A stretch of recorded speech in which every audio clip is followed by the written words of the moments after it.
Picture two men, both Americans, both hardworking their whole lives. One earned multiple degrees, rose high in public education, and died leaving his family in debt. The second dropped out in 8th grade, never worked for anyone else, and died one of the wealthiest men in Hawaii. Both of these men were fathers of the same boy. One was named Robert Kiyosaki, and the boy who had the fortune, or the challenge, of learning from both of them is the author of the book we are breaking down today, Rich Dad, Poor Dad, a book that academic economists despise and millions of ordinary people around the world love. A book that has spent more than 30 years on the bestseller lists. A book that asks one simple, deeply uncomfortable question. Were you ever actually taught how money works? Honestly, probably not. And it is not your fault. It is the system. The system that prepares people perfectly to work for someone else, but does nothing to prepare them for financial independence.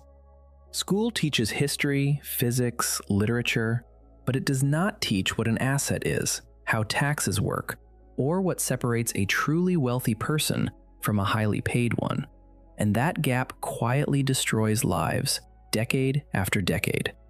Subscribe to the channel so you never miss the books that actually change the way you think. No fluff, 30 minutes at a time. Most of us grow up hearing the same formula for success. Study hard, get a degree, find a stable job, save for retirement. It is not bad advice. It is advice that worked in the 20th century. The question is whether it works today. Kiyosaki's poor dad, an educated, intelligent, genuinely good man, believed in that formula with his whole heart. He told his son, "Study so you can find a good company to work for. Our house is our most important investment. Be careful with money. Do not take risks. I am not rich because I have you kids." He worked honestly his entire life, got promotions, respected authority, trusted the system, and he still died in debt. Rich Dad, the father of his best friend Mike, said something completely different. Study so you can buy a good company. Your house is not an asset, it is a liability. Learn to manage risk, not avoid it. And never say you cannot afford something, ask how you can afford it. No degree, never worked for the government, but by the end of his life he ran companies, owned real estate, and left his children a fortune. One phrase, one mindset, and between them a gap of several $1,000,000. Rich Dad forbade the words, "I cannot afford this." He said, "The moment you say that, your brain shuts down. It stops looking for a solution." Instead, he demanded a different question. How can I afford this? It is not about blind optimism. It is about the fact that your brain is a muscle, and a question makes it work, while a statement puts it to sleep. Kiyosaki watched both men from childhood, and he gradually understood a person's thoughts literally shape their life. Poor Dad often said, "I will never be rich," and that prophecy came true. Rich Dad, when he once went bankrupt, said, "This is temporary. Poverty is permanent only if you believe in it." The difference between poverty and bankruptcy is that bankruptcy is a situation, and poverty is a state of mind. Drop a comment below. Which of the two fathers sounds more like yours? Or maybe neither. Rich Dad called the lives of most people the rat race. A child is born, school, good grades, college, a job, a paycheck, credit cards appear, then a car, a wedding, a mortgage, 2 kids, bigger car, bigger house, college funds, retirement plan, work harder, salary up, taxes up, expenses up, and around again. People work more and more, earn more and still cannot get out of debt. Because no one ever explained to them the one rule that would have changed everything. The rule is simple. The rich acquire assets. Everyone else acquires liabilities and thinks they are assets. Kiyosaki describes a real couple. Young, educated, both earning well. They save, buy a house, take a mortgage. The place is too small, bigger mortgage. Need a car? Car loan. Furniture, installment plan. Kids' education, student loan. Both working hard, earning well. But money drains faster than it comes in. By 50, 2 jobs and several debts. By retirement, a modest pension fund and a lifetime of exhaustion.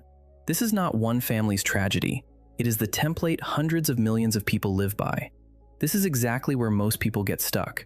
They think their big house is an asset, that a new car is an investment, that a high salary makes them wealthy. But Rich Dad explained, an asset is something that puts money in your pocket. A liability is something that takes money out of your pocket. Your mortgaged home takes money out. Your car takes money out. Even a high salary takes money out through taxes. Because the more you earn as an employee, the higher the percentage you hand over to the government.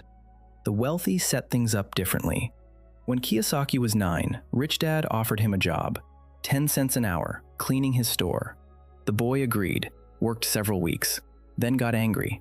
This is exploitation. Paid pennies, teaching nothing, no raise coming. Rich Dad smiled. That was the lesson. He said, most people work exactly the same way. They get angry that they are underpaid. They look for a higher paying job. They think that once they get a raise, they will finally be able to live.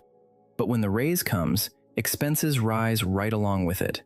Bought a nicer car, moved to a bigger apartment, started eating out at restaurants. And the person is angry again that they are underpaid. That is not living. That is a trap almost no one escapes. The two greatest enemies of financial freedom are fear and greed. Fear of going broke keeps people clinging to any job. Greed drives them to spend everything they earn. Fear again. Greed again. The cycle closes. Wealthy people have learned to manage those emotions. They do not let them make financial decisions. Instead, they ask themselves a different question. Not how much do I earn, but how do I make money work for me? I still remember the first time I read this book. This was the passage that stopped me. I had spent my entire life working for money and never once seriously thought about making money work for me. Those are completely different scenarios. Rich Dad made the boy work a full month for free, not a single cent, and something clicked. The boy started looking for ways to earn without selling his time. He and Mike collected old comic books from neighbors and ran a small reading club. No materials cost. They saw an opportunity where others saw trash. It is the absence of money, not its presence, that forces the brain to get creative. Rich Dad repeated one thing constantly. If you want to be wealthy, you need to be financially literate. Sounds boring, but that is everything. Most people were never taught the difference between an asset and a liability. No class for it in school, and their parents do not know either. Intelligent, educated, hardworking people spend their lives making their employer, the government, and the bank wealthier, and end up with less than they deserve. An asset puts money in your pocket while you sleep.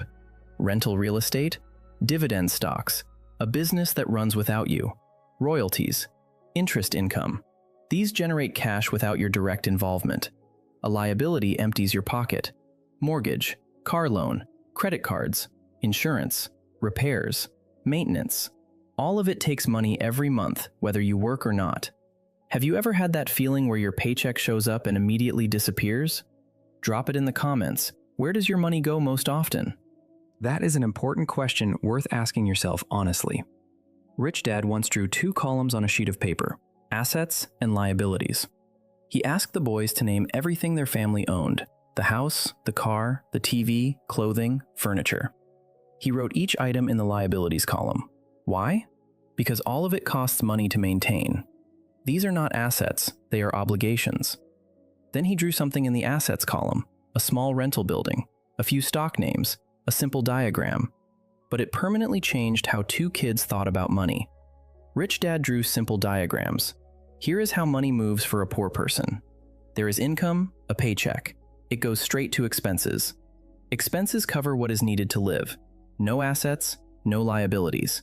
Just job, money, spend money, job again. No way out. Here's how money moves for the middle class. Income is higher. Liabilities appeared. A mortgaged house, a car on credit. People think these are assets. They are not. They are monthly expenses. The asset column is nearly empty. The liability column grows. The gap between income and expenses does not widen, it narrows. And here is how money moves for the wealthy. Income comes not from work, but from assets. Assets, real estate, businesses, securities. Expenses are covered by asset income. There is still a job, but its role is not to pay for life, it is to buy more assets. The wealthy pay themselves first. Before spending anything, they put money into their asset column. Expenses come after. Rich Dad made a distinction most people never catch: the difference between your profession and your business. If someone asks, "What do you do?" most people say, "I am an engineer, a doctor, a teacher." That is your profession. Rich Dad said, "Your job is your profession, but your business is your assets." A doctor earns well, but if he stops working, the money stops. His profession is his only asset, and that asset does not work while he sleeps. He sells his time, and when it runs out, so does the income. Rich Dad advised never quitting your job prematurely, but at the same time, building your asset column in parallel, not instead of work, but alongside it. First one asset, then a second, then a third. Gradually, the income from assets begins to exceed expenses, and then work stops being a necessity, it becomes a choice. Imagine that feeling. You go to work not because you have to, but because you want to. That is financial freedom. Kiyosaki lived this his whole life. At a corporation, investing in real estate on the side. In the military, building his portfolio. His employer paid for his time. His time, he invested in himself.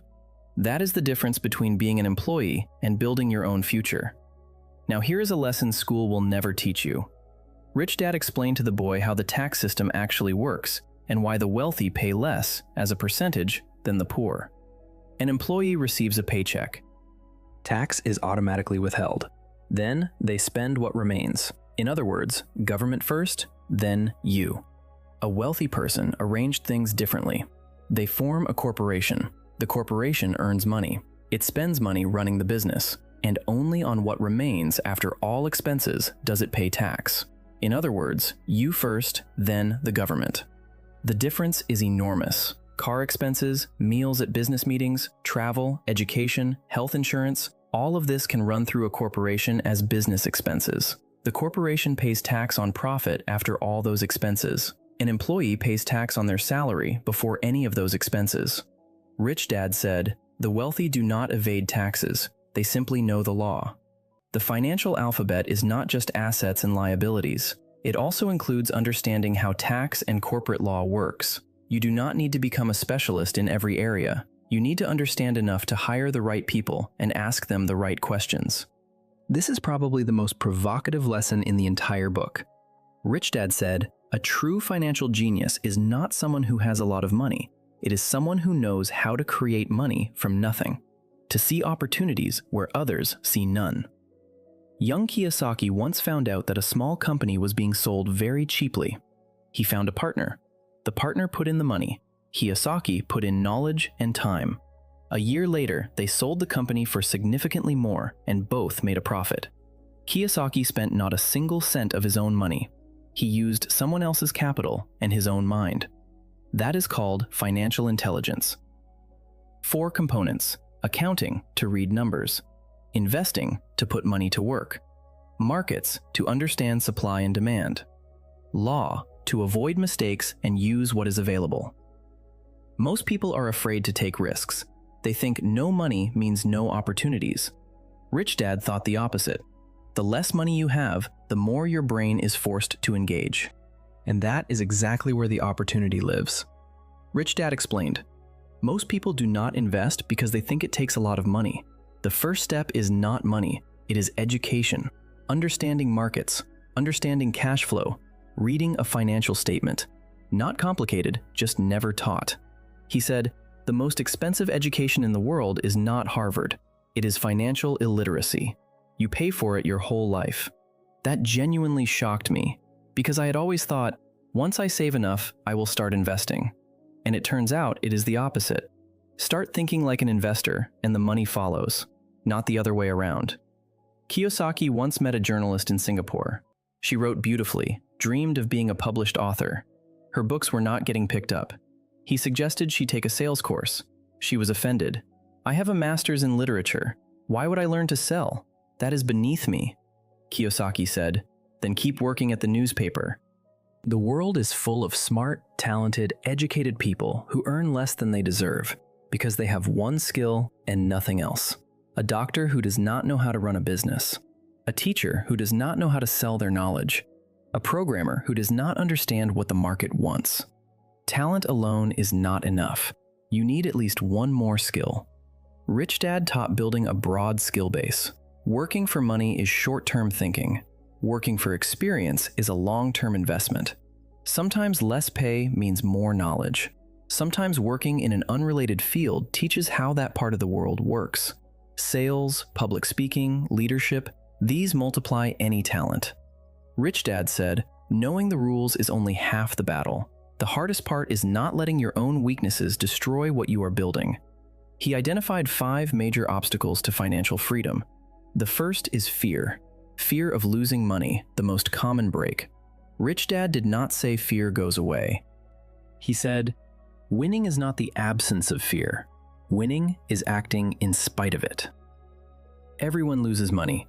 The difference is what you do with the loss. Failure is education. A loss is a lesson. The key is not to quit. The second is cynicism. That voice saying, "This will not work, too risky, better not." Rich Dad called it Chicken Little, the character who screams, "The sky is falling." Cynics only see what can go wrong. They look at someone else's success and say, "He got lucky," or "There must be something shady." That is not wisdom. That is fear in a smarter outfit. The third is laziness. Not the couch kind, but the busy kind. So busy there is never time for personal finances. Rich Dad said, "The cure for laziness is a little greed." Ask yourself not what you will lose, but what you will gain. Focus on the reward, and laziness retreats. The fourth is bad habits. Most people pay everyone else first: the bank, the government, utilities. Whatever is left goes into their own jar. Rich Dad insisted on the opposite. Pay yourself first. Every month, no exceptions. Even a small amount. Discipline beats size. When money runs short, let that pressure motivate you to find new income rather than skip paying yourself. The fifth is arrogance, the belief that you already know everything. The biggest opportunities hide in precisely what we do not know. Staying open is not weakness, it is a strategic advantage. In the final chapters, Kiyosaki gives concrete steps. Find a reason stronger than reality. Not a goal, an emotional engine. Not, "I want more money," but "I want to give my kids freedom," or "I refuse to die leaving debt behind." The reason must be stronger than the fear. It is what holds you up when things get hard. I remember a conversation with a friend a few years back. Smart, hardworking, earning great money. He said he never had any. I asked, "Do you have even one asset?" He thought about it, then said, "My car." I said nothing, because I understood in that moment, we are all in this. Nobody taught us. This book was the first real financial lesson I ever got. Choose your environment deliberately. If everyone around you says this is impossible, it is hard to think otherwise. Find people who have already done what you want. Listen to them, not to those who have never risked anything. Master the basics of financial literacy. Learn to read a balance sheet. Understand assets and liabilities. Figure out how taxes work. A few months of self-education, no degree required. Pay yourself first. Before any bill, every month, set aside a fixed amount into your asset column. That discipline changes everything over time. When money is tight, use the pressure to find new income, not as an excuse to skip yourself. Pay your advisors well. A good accountant, attorney, financial advisor, not expenses. Investments. They save far more than they cost. Buy luxury last. The poor and middle class buy luxury first, often on credit, to look wealthy. The rich buy it last, as a reward after the asset has paid for it. That is the difference between imitating wealth and actually having it. Do not be afraid to make offers. The market is a game of offers. Kiyosaki made dozens at once, most rejected, some accepted. Do not fear the no. Look, offer, negotiate. The game becomes fun when you stop fearing the loss. Negotiating is a skill that can be developed. Rich Dad kept coming back to one idea. Wealth is not how much is in your account. Wealth is how many days you can live without working while maintaining your lifestyle. $2,000 saved with $2,000 in monthly expenses. You are wealthy for exactly 1 month. Assets generating $2,000 a month? You are wealthy indefinitely. Money is not the goal. Money is the tool. The question is not how much you have, but how long it will keep working. That is why Rich Dad always said, do not chase a big salary. chase a large asset column. A salary can vanish overnight. Layoff, illness, crisis. Assets stay. They generate income while you are in the hospital, on vacation, asleep.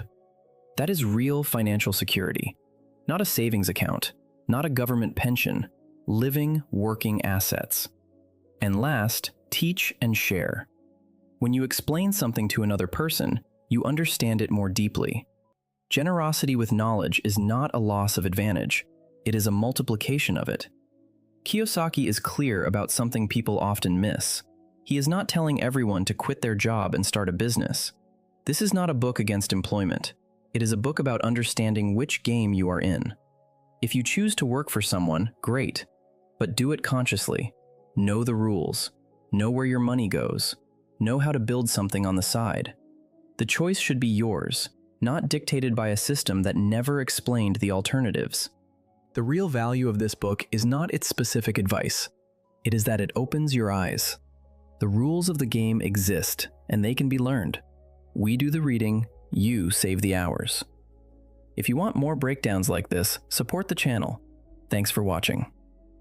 Rich Dad Poor Dad is not a book about how to get rich quick.